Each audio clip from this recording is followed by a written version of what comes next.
बच्चे ने खुद।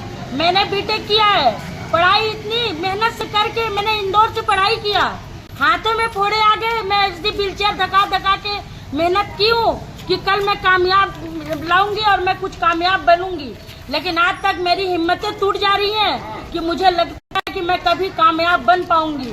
इतना कलेक्टर सर कितने सारे आए, पुराने नए सारे लोग आए और गए, मैं सबके पास गुहार लगाई, लेकिन आज तक किसी ने नहीं सुना। आज मंगलवार जन सुनवाई में मैं यहाँ पे आई हूँ, मैंने यहाँ पे आवेदन लेके अंदर में गई, सर बोले वहाँ पे कि बिल्कुल आपका एक बार के दोबारा आवेदन लिया जाएगा। सरकार बोलती है कि आवेदन बेटी पढ़ाओ बेटी बचाओ, आज बेटी पढ़ के दरे दरे के भीख और ठोकरे खा रही है। क्या ये जायज है?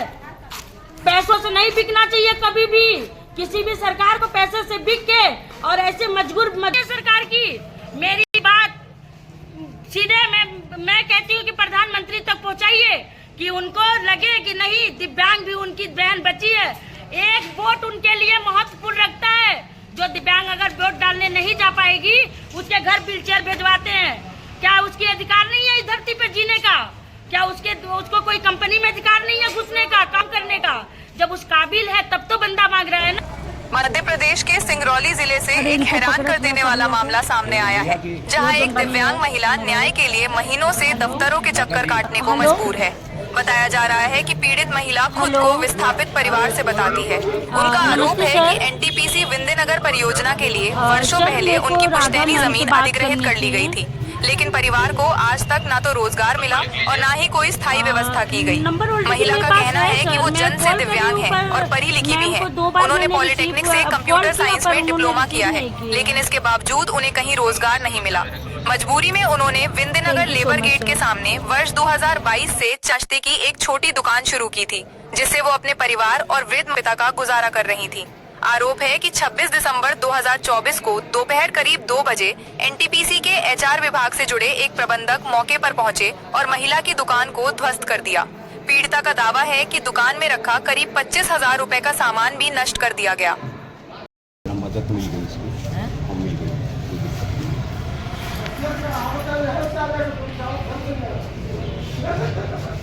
उनको अपनी बात रखना है सर के पास, मैं बताती हूँ उनको ना।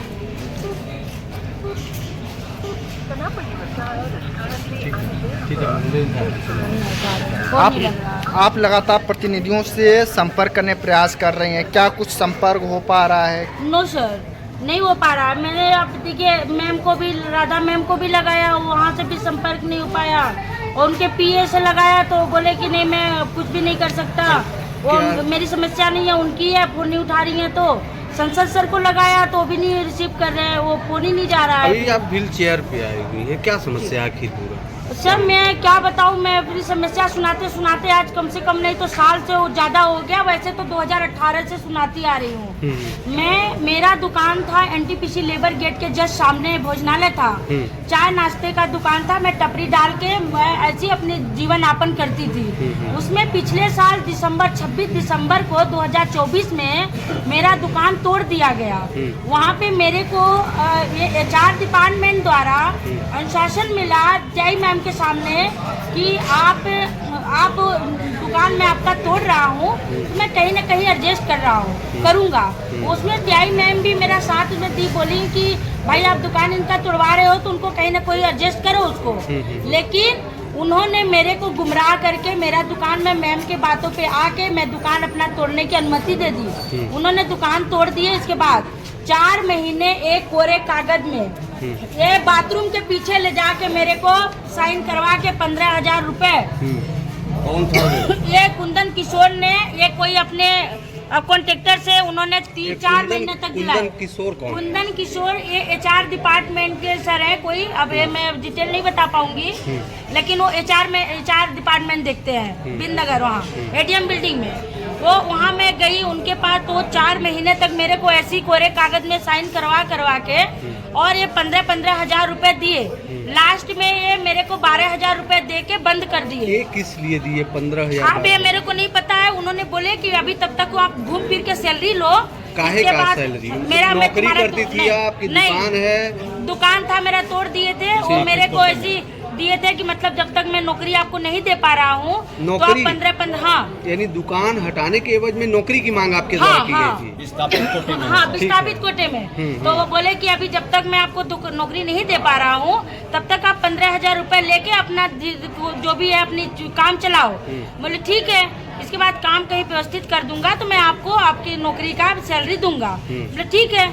मैं उस पे मंजूर होके और मैं लेती गई। इसके बाद उन्होंने 4 महीना के बाद साल बीत गया सर, अभी तक मेरे को कुछ भी पैसे न कुछ अभी मिला। आप कलेक्ट्रेट में किन किन अधिकारियों से इससे पहले मिली है? क्या कुछ मैं सबसे मिल चुकी है। न्यू सर, कलेक्टर सर आए, गौरव बन्नल सर, उनसे भी मैंने मिल चुकी हूँ और एसडीएम सर से भी आज भी मिली।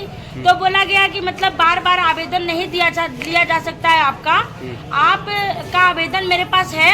अब जब भी इसकी सूचना अगर कार्रवाई होके आएगी तो आपको दी जाएगी। अच्छा, तो मैं ठीक है, मैं चल दी वहाँ से। क्या उम्मीद है, क्या चाहती कोई हैं? उम्मीद नहीं, मुझे तो नहीं लगता है कि कोई उम्मीद हमें मिल पाएगी, लेकिन मैं यही चाहती हूँ कि मैं जैसी मेहनत करके इतने दिन से मैंने पढ़ाई इतना मेहनत करके अनगोर किया है तो मुझे कहीं ना कहीं एक छोटी सी मुझे रोटी का मुझे सहारा चाहिए बस। क्वालिफिकेशन क्या है? मेरा बीटेक है, 3 साल का डिप्लोमा भी है, सतना से की हूँ, बीटेक की हूँ इंदौर से।